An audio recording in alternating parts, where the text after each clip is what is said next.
اللہ کے نام سے شروع جو نہایت مہربان رحمت والا ہے۔ آسمان کی اور رات کو آنے والے کی قسم، اور تمہیں کیا معلوم کہ رات کو آنے والا کیا ہے؟ خوب چمکنے والا ستارہ، کوئی جان نہیں مگر اس پر نگہبان موجود ہے۔ انسان کو غور کرنا چاہیے کہ اسے کس چیز سے پیدا کیا گیا۔ اچھل کر نکلنے والا پانی سے پیدا کیا گیا جو پیٹھ اور سینوں کے درمیان سے نکلتا ہے۔ بے شک اللہ اس کے واپس کرنے پر ضرور قادر ہے۔ جس دن چھپی باتوں کو جانچا جائے گا تو آدمی کے پاس نہ کچھ قوت ہوگی اور نہ کوئی مددگار۔ اور آسمان کی قسم جو لوٹ لوٹ کر برستا ہے اور پھاڑی جانے والی زمین کی، بے شک قرآن ضرور فیصلہ کر دینے والا کلام ہے اور وہ کوئی ہنسی مذاق کی بات نہیں ہے۔ بے شک کافر اپنی چالیں چل رہے ہیں اور میں اپنی خفیہ تدبیر فرماتا ہوں، تو تم کافروں کو ڈھیل دو، انہیں کچھ تھوڑی سی مہلت دو۔ اللہ کے نام سے شروع جو نہایت مہربان رحمت والا ہے۔ صبح کی قسم اور 10 راتوں کی، اور جفت اور طاق کی اور رات کی جب وہ چل پڑے۔ کیا اس قسم میں عقل مند کے لیے قسم ہے؟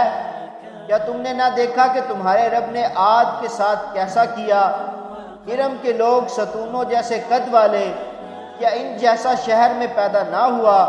اور سمود کے ساتھ جنہوں نے وادی میں پتھر کی چٹانیں کاٹی، اور فرعون کے ساتھ جو میخوں والا تھا، اور جنہوں نے شہروں میں سرکشی کی اور پھر ان میں بہت فساد پھیلایا، تو ان پر تمہارے رب نے عذاب کا کوڑا برسایا۔ بے شک تمہارا رب یقیناً دیکھ رہا ہے۔ تو بہرحال آدمی کو جب اس کا رب آزمائے کہ اس کو عزت اور نعمت دے، تو اس وقت وہ کہتا ہے کہ میرے رب نے مجھے عزت دی، اور بہرحال جب اللہ بندے کو آزمائے اور اس کا رزق اس پر تنگ کر دے تو کہتا ہے میرے رب نے مجھے ذلیل کر دیا۔ ہرگز نہیں، بلکہ تم یتیم کی عزت نہیں کرتے، اور تم ایک دوسرے کو مسکین کے کھانا کھلانے کی ترغیب نہیں دیتے، اور میراث کا سارا مال جمع کر کے کھا جاتے ہو اور مال سے زیادہ محبت رکھتے ہو۔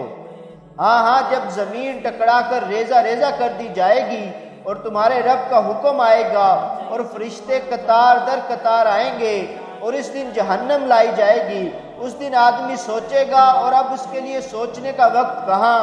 وہ کہے گا اے کاش میں نے اپنی زندگی میں کوئی نیکی آگے بھیجی ہوتی۔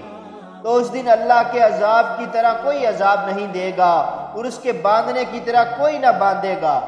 اے اطمینان والی جان، اپنے رب کی طرف اس حال میں واپس آ کہ تو اس سے راضی ہو اور وہ تجھ سے راضی ہو، پھر میرے خاص بندوں میں داخل ہو جا اور میری جنت میں داخل ہو جا۔